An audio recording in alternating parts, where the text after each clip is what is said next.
Hi viewers, అందరికీ నమస్కారం. ధనుర్మాసంలో ఎవరు ఎంత అడిగినా ఈ రెండు వస్తువులు ఇవ్వకండి.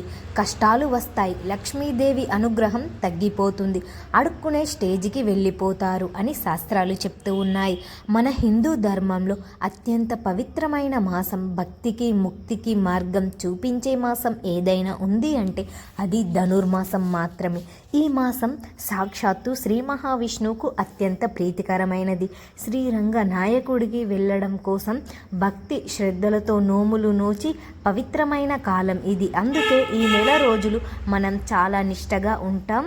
లేచి తల స్నానం చేసుకొని చన్నీటి స్నానాలు ఆచరించి ఇంటి ముందు రంగురంగుల ముగ్గులు వేసి ఆ ముగ్గుల మధ్యలో గొబ్బెమ్మలు పెట్టి శ్రీ మహావిష్ణువుని పూజించుకుంటూ ఉంటాం. ఇంత భక్తి, ఇంత శ్రద్ధ పూజ చేస్తే మనకు తెలియకుండానే చేసే కొన్ని చిన్న చిన్న పొరపాట్ల వల్ల ఆ పుణ్య ఫలితం మొత్తం పోగొట్టుకుంటూ ఉంటాం. మనం చేసే పూజలు దేవుడికి ఎంత ప్రీతిని కలిగిస్తాయో, మనం పాటించవలసిన కొన్ని నియమాలు లక్ష్మీదేవికి మన ఇంట్లో స్థిరంగా ఉండడానికి అంతే దోహదపడుతూ ఉంటాయి. అయితే చాలామంది ఆడవాళ్ళు మంచితనం పేరుతోనో లేక మొహమాటం కొద్దో పక్కింటి వాళ్ళు అడిగారని ఇవ్వకపోతే బాగోదేమో అన్న దాంతో కొన్ని వస్తువులను ఇతరులకు చేబదులుగా, అరువుగా లేదా దానం చేస్తూ ఉంటారు. కానీ శాస్త్రం ఏం చెప్తుంది అంటే, మిగిలిన రోజుల్లో మీరు దాన ధర్మాలు చేసినా పర్వాలేదు, కానీ ఈ విశేషమైన ధనుర్మాసంలో మాత్రం పొరపాటున కూడా కొన్ని వస్తువులను మీ ఇంటి గడప దాటించవద్దు. అలా చేస్తే మీ ఇంట్లో ఉన్న లక్ష్మీదేవి మీ చేతులారా మీరే వాళ్ళ ఇంటికి పంపించినట్లు. ముఖ్యంగా ఈ ధనుర్మాసంలో ఎవరైనా వచ్చి ఎంత బతిమాలినా, ఎంత అవసరం అని అడిగినా సరే మీరు ఇవ్వకూడని వస్తువులు కొన్ని ఉన్నాయి.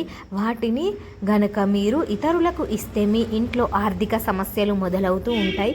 ఐశ్వర్యం అంతా హరించుకుపోతుంది. అప్పులు చేయవలసిన పరిస్థితి వస్తుంది.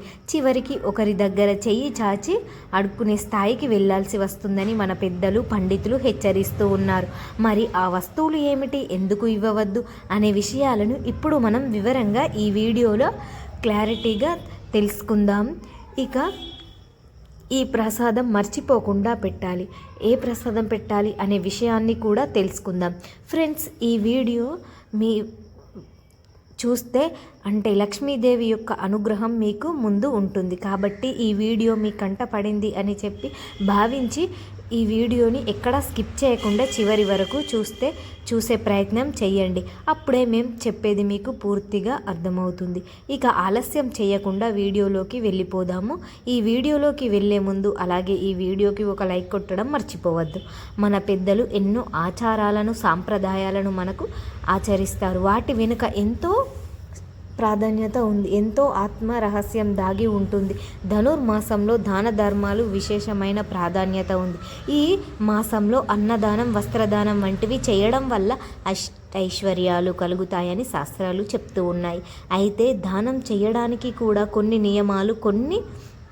నియమాలు ఉన్నాయి. ఏది పడితే అది, ఎప్పుడు పడితే అప్పుడు దానం చేయవద్దు. కొన్ని వస్తువులు మన ఇంటి ఐశ్వర్యానికి, మన సౌభాగ్యానికి ప్రతీకలుగా ఉంటాయి. అటువంటి వస్తువులను మన చేతులారా ఇతరులకు ఇస్తే మన ఇంటికి రావాల్సిన లక్ష్మీదేవి మనమే వద్దని చెప్పినట్లు అవుతుంది. అయినప్పటికీ ధనుర్మాసంలో దీని ప్రభావం 100 రెట్లు ఎక్కువగా ఉంటుంది. కాబట్టి ఎందుకంటే ఈ మాసంలో దేవతలందరూ భూమిపైన సంచరిస్తూ ఉంటారు. ఈ పవిత్రమైన మాసంలో మనం తెలియకనో తెలిసో చేసే కొన్ని చిన్న చిన్న పొరపాట్ల వల్ల, కొన్ని అనూహ్య పనుల వల్ల మనం చేసిన పుణ్యమంతా కూడా నశించిపోవడం మాట అటుంచి తీవ్రమైన కష్టాలు, దరిద్రాన్ని మన చేతులారా కొని తెచ్చుకున్న వాళ్ళం అయిపోతాం.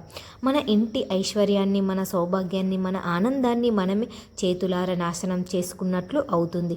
ముఖ్యంగా ఇంటికి దీపం ఇల్లాలు అంటారు. ఇక ఇంటిని ఉన్నతంగా తీర్చిదిద్దాలి. అదే ఇంటిని పాతాళలోకానికి తొక్కేయాలన్న ఆ ఇంటి ఆడవారి చేతుల్లోనే ఉంటుంది. అందుకే ఆమెను గృహలక్ష్మి అన్నారు. ఇంటిని చక్కదిద్దే బాధ్యత, ఆ ఇంటి సిరి సంపదలను కాపాడే బాధ్యత, ఆ ఇంటి గౌరవ మర్యాదలను కాపాడే బాధ్యత ఎక్కువ ఆడవారిపైనే ఉంటుంది. కాబట్టి అత్యంత పవిత్రమైన ధనుర్మాసంలో ఆడవారు కొన్ని నియమాల విషయంలో అత్యంత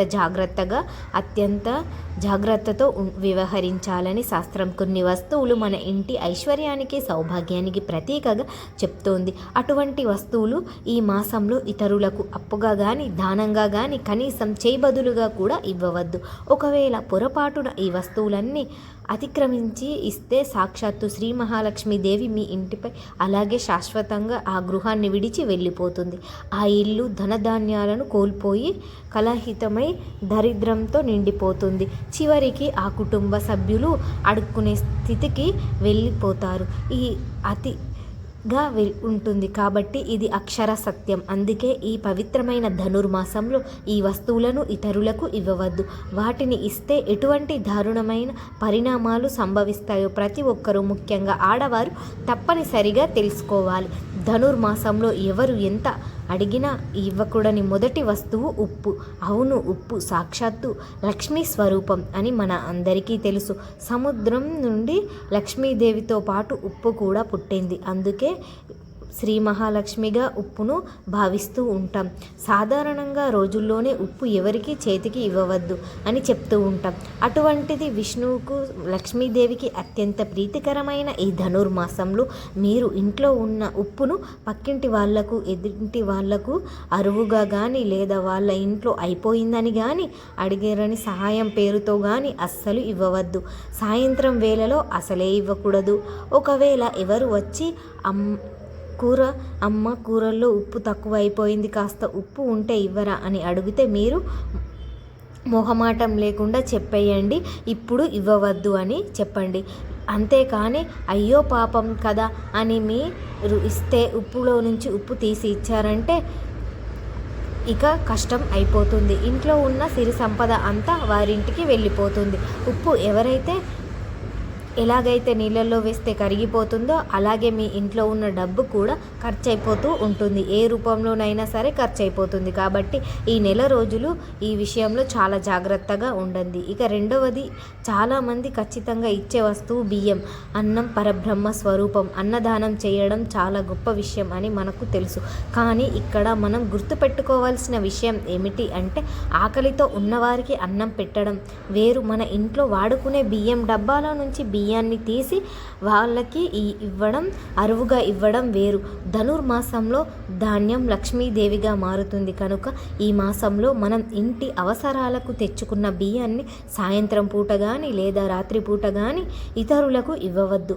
ముఖ్యంగా సాయంత్రం పూట ఇవ్వవద్దు. బియ్యం ఎవరైనా వస్తే ఇంటి యజమాని ఆయుస్సు తగ్గిపోతుంది, ఇక ఇంట్లో దరిద్రం తాండవిస్తుందని ఒక నమ్మకం. ఎవరైతే పేదవారు ఆకలి అని వస్తే వారికి కడుపు నిండా అన్నం పెట్టండి. కానీ ఇంట్లో బియ్యం అయిపోయాయి, రేపు తెచ్చుకుంటాం, ఇప్పుడు ఇవ్వండి అని 2 గ్లాసుల బియ్యం ఇవ్వండి అని ఎవరైనా అడిగితే మాత్రం పొరపాటున కూడా ఇవ్వకండి.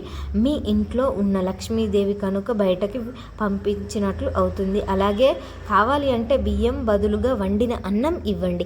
అంతేగాని ఈ మాసంలో బియ్యం అరువుగా ఇవ్వడం మంచిది కాదు. ఎందుకంటే బియ్యం ఇవ్వడం వల్ల మీ జాతకంలో శుక్రబలం తగ్గిపోయి ఆర్థిక ఇబ్బందులు తలెత్తే అవకాశం ఉంటుంది. ఇక మూడవ వస్తువు ఏమిటి అంటే నూనె. శనిదేవుడికి ఇష్టమైన వస్తువు మరియు శని ప్రభావం ఉన్న వస్తువు. ధనుర్మాసంలో నూనెను ఈ శనిదేవుడికి ఇష్టమైన వస్తువు మరియు శని ప్రభావం ఉన్న వస్తువు కాబట్టి ధనుర్మాసంలో మనం నిత్యం దీపారాధన చేస్తాం. దీపం లక్ష్మీ స్వరూపం. అయితే అందులో నూనెను పోసి మన కష్టాలను పోగొట్టుగా ప్రార్థిస్తాం. ఈ సమయంలో మీ ఇంట్లో ఉన్న నూనె ఎవరికైనా అరువుగా ఇస్తే మీరు కష్టాలు మరియు శని ప్రభావాన్ని మీరు కొని తెచ్చుకున్నట్లే అవుతుంది, లేదా మీ ఇంట్లో ఉన్న సౌభాగ్యాన్ని వారికి ధారపోసినట్లే అవుతుంది.